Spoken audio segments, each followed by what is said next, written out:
కానీ నాకు అందరికన్నా ఎక్కువ ఒక అరుదైన అవకాశాన్ని ఇచ్చి పార్లమెంట్లో మొట్టమొదటి జనసేన అభ్యర్థిగా నేను ప్రమాణం స్వీకారం చేసినందుకు చాలా గర్వపడుతున్నాను. ఇలాంటి అవకాశం ఇచ్చిన పవన్ కళ్యాణ్ గారికి నమస్కరిస్తున్నాను సార్.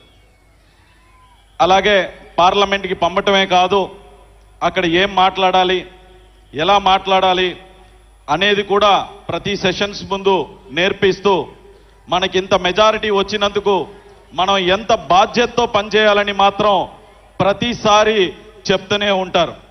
అలాగే గత ప్రభుత్వంలో జల్ జీవన్ మిషన్ని మొత్తం అంతా 16,000 కోట్లు కేటాయిస్తే అందులో 2,000 కోట్లు మాత్రమే అలా ఇలా వాడి వదిలేస్తే దాన్ని మన అధినేత పవన్ కళ్యాణ్ గారు స్వయాన ఆయనే బయలుదేరి వచ్చి నరేంద్ర మోడీ గారిని అడిగి జలశక్తి మంత్రిని కూడా కలిసి సార్ ఈ స్కీమ్ని అయిపోతున్న స్కీమ్ని ఎక్స్టెండ్ చేయండి అని చెప్పి మన వల్ల పవన్ కళ్యాణ్ గారి వల్ల మన డిప్యూటీ సీఎం గారి వల్ల దేశం అంతా స్కీమ్ని ఎక్స్టెండ్ చేసి నరేంద్ర మోడీ గారు రాష్ట్రానికి కాదు దేశానికి అందరికీ కూడా ఎక్స్టెండ్ చేస్తున్నాను అని చెప్పి మన వల్ల దేశం అంతా కూడా లబ్ధి పొందేలాగా ఆయన చేశారు.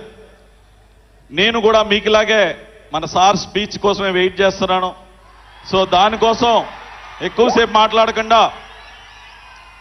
ఇప్పటం స్టేజ్ మీద మన అధినేతను చూశాను. ఒక వేటకెళ్తున్న సింహంలా కనిపించారు.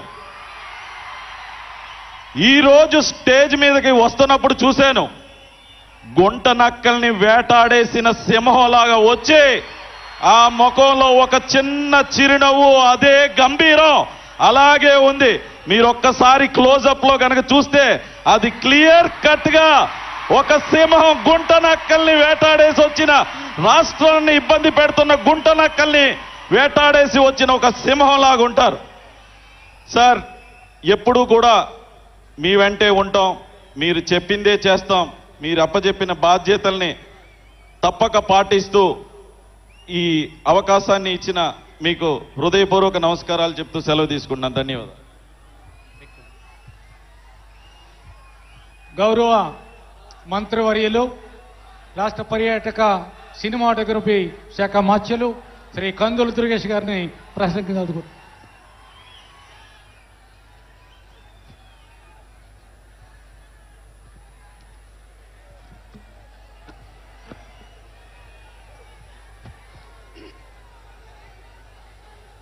పేదవాడి కంట కన్నీరు తుడవటమే లక్ష్యంగా